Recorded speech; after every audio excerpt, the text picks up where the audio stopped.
الحمدللہ رب العالمین، اللہم صلی علی سیدنا محمد وعلی آل سیدنا و مولانا محمد وبارک وسلم۔ ہلاک کر دینے والے انسان کو 7 گناہ ہیں۔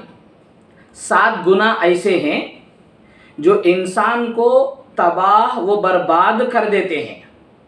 بخاری شریف کی روایت اور حدیث ہے، عن ابی ہریرہ رضی اللہ تعالی عنہ عن النبی صلی اللہ علیہ وسلم قال، ابو ہریرہ رضی اللہ تعالیٰ عنہ کی روایت ہے، نبی صلی اللہ علیہ وسلم نے ارشاد فرمایا، اجتنبوا السبع الموبقات۔ رسول اللہ صلی اللہ علیہ وسلم نے ارشاد فرمایا، 7 ہلاک کر دینے والے گناہوں سے بچو۔ وما ہن، صحابہ اکرام رضوان اللہ تعالی علیہم اجمعین نے عرض کیا، یا رسول اللہ صلی اللہ علیہ وسلم، وہ 7 ہلاک کر دینے والے گناہ کیا ہیں؟ قال، آپ صلی اللہ علیہ وسلم نے فرمایا، نمبر 1، الشرک باللہ، اللہ تعالیٰ کے ساتھ کسی کو شریک کرنا، یعنی شرک کرنا، اللہ تعالیٰ کی ذات میں یا اللہ تعالیٰ کی صفات میں کسی کو شریک کرنا۔ کوئی دوسرا خدا بھی ہے، جو کام اللہ تعالیٰ کرتے ہیں تو اس میں کسی کے دوسروں کو انوالو کرنا، اللہ کے علاوہ شرک کرنا، اللہ کی ذات یا صفات میں کسی کو برابر قرار دینا، یہ بھی اللہ کے ساتھ شرک ہے، اور شرک ایک ہلاک کر دینے والا گناہ ہے۔ اور پیارے آقا صلی اللہ علیہ وسلم نے فرمایا، نمبر 2، والسحر، فرمایا جادو کرنا یا جادو کرانا۔ آپس میں 2 انسان ہیں، ایک دوسرے کی نہیں بن رہی ہے، کوئی کسی کے ساتھ نہیں لڑ سکتا ہے، تو آپس میں کچھ لڑائی جھگڑا وغیرہ ہو گیا ہے، سامنے والوں کو تکلیف دینے کے لیے اور اپنی دماغ کی جو غصے کی بھاپ ہے اس کو جو ہے نکالنے کے بھڑاس نکالنے کے لیے کسی کے پاس جا کر جادو کرنا یا جادو کروانا، یہ بھی انسان کو ہلاک کر دینے والا گناہ ہے۔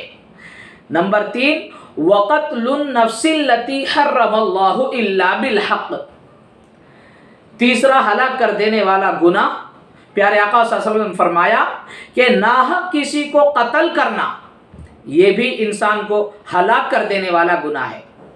اور 4 نمبر پر ہے، پیارے آقا نے فرمایا، وَأَكْلُ الرِّبَا، حرام مال کا کھانا، سود کا کھانا، حرام مال، سود، وڈی، رشوت اور ایسا مال جو ہمارے لیے حرام ہے، حرام مال کا کھانا، سود کا کھانا، یہ گناہ بھی انسان کو ہلاک کر دینے والا ہے۔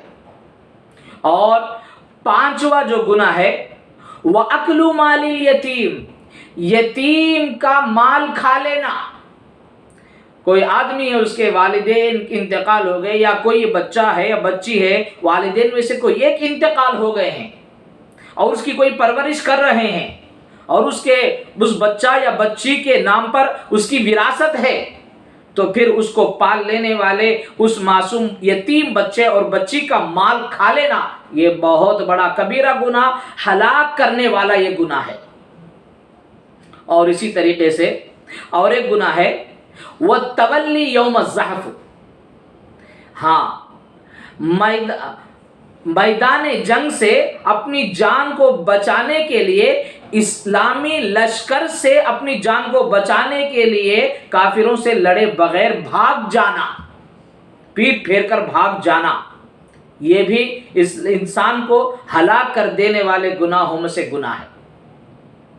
اور 7واں گناہ ہے، وقذف المحصنات المؤمنات الغافلات، اور پاک دامن ایمان والی اور بری باتوں سے بے خبر رہنے والی مومن عورتوں پر برے کاموں کی تہمت لگانا، زنا کی تہمت لگانا۔ لوگ کوئی نیک صالحہ ہے، فلاں پر جو ہے غلط نیت سے تہمت لگا دیتے ہیں۔ یہ 7 ایسے گناہ ہیں کہ جو انسان کو برباد کر دیتے ہیں، ہلاک کر دیتے ہیں، ان پر اللہ کی لعنت برستی ہے۔ پیارے آقا صلی اللہ علیہ وسلم وسلم نے فرمایا کہ 7 گناہ انسان کو ہلاک کر دینے والے، یہ 7 گناہوں سے بچو۔ یہ آپ علیہ الصلوۃ والسلام کا امر ہے، یہ حکم ہے کہ انسانوں کو کہنے 7 تباہ و برباد کرنے والے گناہوں سے بچو۔ ہمیں چاہیے کہ پیارے آقا صلی اللہ علیہ وسلم کی بتائی ہوئی باتوں کو اپنی زندگی کے اندر لائیں اور اس پر عمل شروع کر دیں۔ یہ 7 گناہ جو بتائے ہیں اور ان گناہوں سے اپنے آپ کو بچائیں۔ اللہ تعالی ہم تمام کو پیارے آقا صلی اللہ علیہ وسلم کی کامل اتباع کی توفیق عطا فرمائے، پیارے آقا اور اللہ تبارک و تعالیٰ کے احکام کی اطاعت و فرما برداری کی توفیق عطا فرمائے۔